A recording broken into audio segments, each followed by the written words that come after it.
Hey mamas, it's Kristen Noel, founder of the Intuitive Divorce, and I'm popping in here after just completing a mini training with some of the mamas in our group. And as always, it was an incredibly powerful conversation. And the topic today was the dreaded talk. And what's the talk? The talk is when you are going to tell your spouse that you want a divorce. And this is something that just stops women in their tracks. And so we kind of unpacked that today. And, I broke it down. I even have a script. I actually have a methodology, which I like to call the ring and run. And that is not to make light of this conversation because actually that's the absolute opposite way in which I handle this conversation. But I think one of the biggest things that women get tripped up about is this notion that they have to be prepared to give this Academy Award-winning speech. Now, while this is a very important conversation, and while you want to take things into consideration, like being prepared and the timing and the content of the talk, this is not something that can then should really stop you in your tracks and should be like cinder blocks on your ankles. So we work through in the intuitive divorce, we work through what it takes to be prepared for this conversation.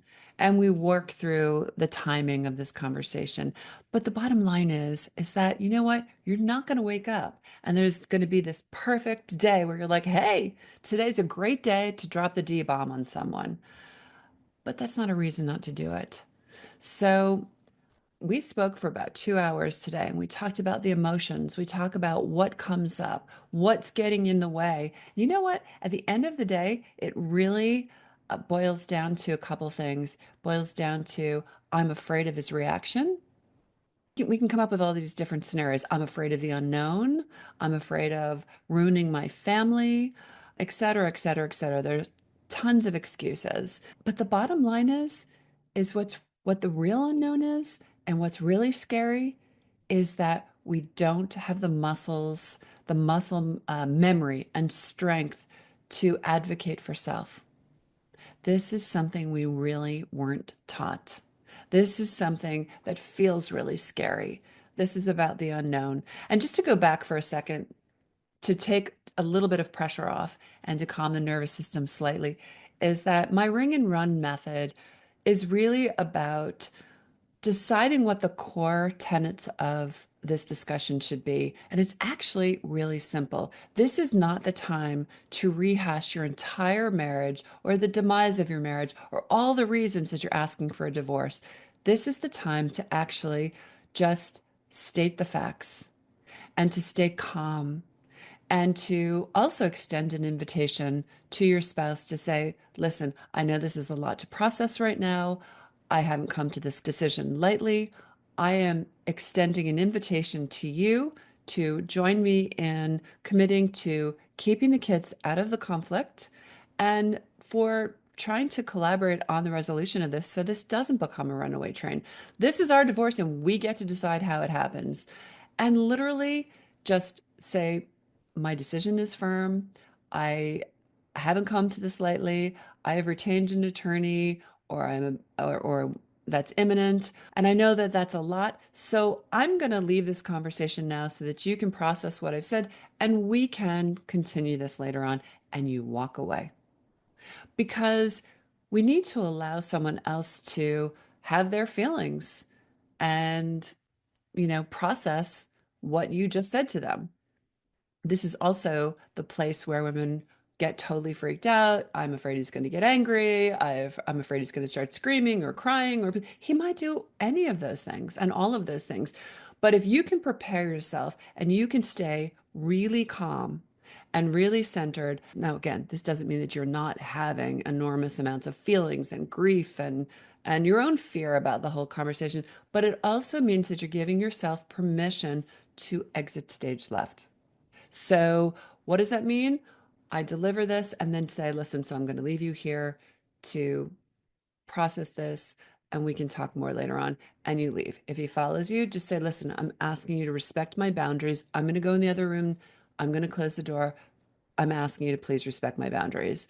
And you can repeat it until he finally gets it.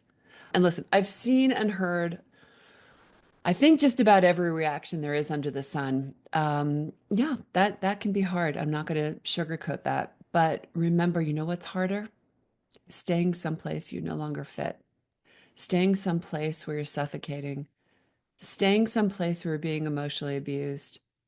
And the other thing I really want you to remember is that you're staying someplace where you are modeling unhealthy relationships for your children. And this is what they are downloading. This is like subconscious messaging about what love looks like, what a marriage looks like, what conflict resolution looks like. And that's really not what you want to be modeling. So instead, what if we start modeling healthy self talk, self advocacy, respect, honor, love?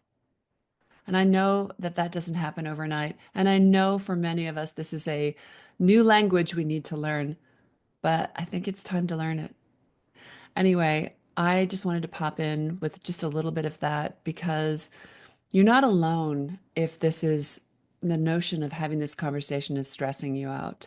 And these are the kinds of things that we dive into because your lawyer can take care of all the tactical, strategic, legal processes, but there's a lot that happens in between and a lot of feelings that come up, and your lawyer is not the person for that.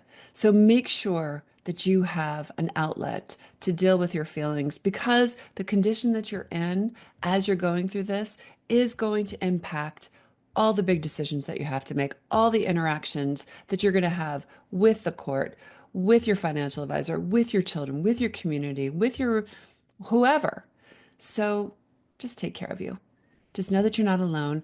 And I'm also just going to encourage you to stay in contact with us. Check us out at intuitivedivorce.com, where you should get on our newsletter because we're constantly putting out tons of tips and strategies, and our newsletters and our podcast will keep you up to date on events. And I'm reading a book. So just want you to know that I'm thinking of you.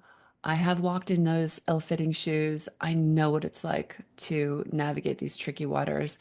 And we are here for you at the Intuitive Divorce. And you can also follow us on social media, Intuitive Divorce. And just hang in there, Mama.